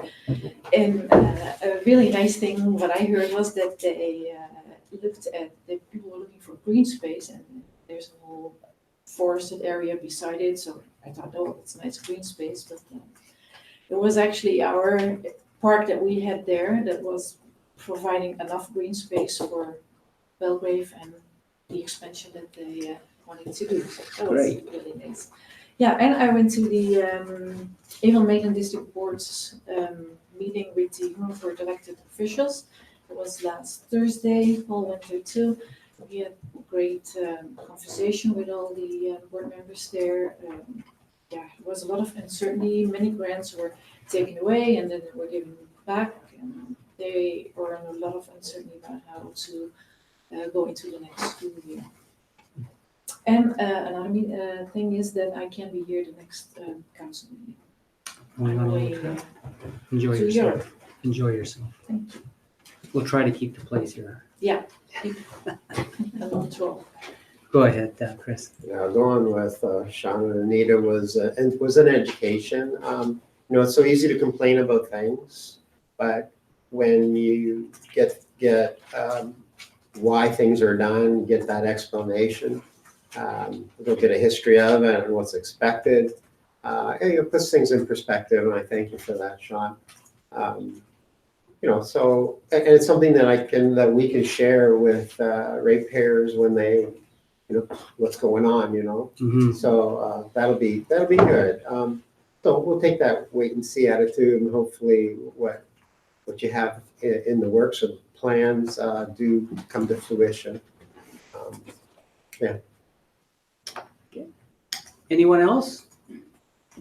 Go ahead, Trevor. I just wanted to give council an update on, so I signed tonight. We will be submitting on behalf of the North Huron Police Services Board a grant application for the ministry. Well, I guess it's now changed. It used to be the Ministry of Community Services and something or other. Now it's called the Ministry of Attorney General, I think, again. It's regards to some initiatives that the Huron OPP detachment are putting together as it relates to mental health support. And what I will do is we'll make sure that on the next council meeting that we have that submitted application provided to council so that they can read the application, because I think it was really well done from the interim detachment commander and the Huron OPP as it relates to the Wing and Police Services Board, the North Huron Police Services Board, excuse me. So we are submitting that. That's due June the 6th, so that's going to get submitted today or later this week. And we have definitely had some the other question is there has been an extensive report provided to, and I think I had mentioned this last meeting, but I did want to mention it again, that I have asked Mandy to provide Carson with the report from the OPP detachment. Basically the same report that we get as the North Huron Police Services Board. You as the council are going to get those reports as well. They're not going to be buried in any minutes. They're going to be buried. They're going to be full out for you to see that. So you're going to see the same information that we get as it relates to activities, questions, and those things. All I ask is that if council does have questions about those reports, when they do, if you want to send those questions to me and I can pass along those questions at the North Huron Police Services Board, we will make sure that we do that so that we get some information so council can stay informed about how their contract is shaping up that they want. Thank you. Paul, you had some? Yeah, councilor asked last meeting to have something positive. the Alice Monroe Festival was here 2 weeks ago, and they figured we got a pretty nice building here. They're outside taking pictures, these 65-plus aged ladies and whatnot. They just thought, don't let anything happen to this thing. So positive, it was. They really thought this was a great spot. And they're all from out of town, like from the cities. They just don't let this go. So to me, it was a positive thing. Do you want to touch on the work you did with the Christmas parade and the EIA and how that all came together? Would you like to touch on that? Or? It went away positive. We haven't heard the final updates yet. I was talking to Joel. They haven't got the final things, but it sure is. They want to have it. And definitely we want to have it here too. Yeah. So I think it's going to come to fruition pretty good. That's great. We'll know better. We'll be talking soon. Okay. Okay, we'll wait and we'll get something back from you another time, but that was good for you to bring that forward. And we also had a meeting with the fire department. Did you want to touch on that one, Trevor? You had some comments there you would want to make? I think from my perspective is when it relates to the fireworks, the conversation is a lot of things that happen in the municipality. People and residents believe it's the township. It's your taxpayer. It's your taxes that are paying for those activities, those community festivals, the fireworks, those types of things. What I would argue is that a lot of the time these groups that do these types of things get left behind, and they get centered because the questions get asked, well, why do I have to donate to give more to some other group because shouldn't my taxes cover that? And the argument is that the fire department of North Huron has two associations. They have an association, maybe they only have one association, they may have two. So the Wingham has an association, the Wingham people have an association, and Blythe has an association. Those associations put on those fireworks, not the municipality. We do not I donate as a ratepayer, no different than anybody else, to provide those things. When associations have breakfasts and open houses and those types of things, they're doing this for the goodness of their community and support. And the conversation needs to be is these are positive things in our community that we would not want without. Like Santa Claus parade and the fireworks. Like they've been going on since as long as I've been alive, and I'm sure probably as long as, well, maybe not Paul, but anyway. But that's the type of thing. These are the positive outlets that we have, and we've had meetings now that show that people are responsive and their people are interested in keeping these things around, and community groups will band together to make sure they will happen. And we need to be more apt to, as representatives, to make sure we praise these groups, because they're not getting paid no more than we are to be counselors. They're not doing it for the money. They're doing it for community. And that's the part that we need to be resonating back and back and back and forth to them. So, the Lions Club and the North Huron Fire Department and these community groups need to be thanked every time they do something, because that's what community is to these people. Thank you, Trevor. Wait, anybody else? Okay, we're gonna go to comments by members. Something tells me we just did that. We're gonna go to number 10, notice of motion. There is none. Again, this is where if you want to bring something forward, either get a hold of Wayne or Carson here and let them know, and they'll get it on the bylaws. So let's go down to the bylaws. Number 11, the bylaws, 11.1. A bylaw to adopt the term references for the Township of North Huron Committee of Adjustment. That's a little long over the other side. Just bear with me. Okay. Okay. They would like me just to read bylaw number 53-2019. Do I have a mover? Anita, seconder. Chris, questions or comments? Seeing none, I call the all in favor? Sorry, Ms. Jutra. Nope. Oh, okay. All in No, favor. All in favor? Good to go, it passes. 11.2, bylaw number 54-2019. Do I have a mover? Kevin, seconder. Paul, all in favor? Passes. Bylaw number 11.3, bylaw number 55-2019, a bylaw, oh, that's all I have to read now. Do I have a mover? Rick, and seconded by Anita, all in favor? Passes. Bylaw number 56, 2019. Thanks, Carson. Do I have a mover? Trevor, seconder. Paul, all in favor? Passes. Bylaw number 57, 2019. Do I have a mover? Anita, seconded by Rick, all in favor? Passes. The announcements, the Blythe BI meeting will be held on Wednesday, June 5th, 2019 at 8 p.m. Location to be determined. The Wingham BIA meeting will be held on Thursday, June 6th, 2019 at 8 a.m. Sorry, those are both a.m.s. Location to be announced.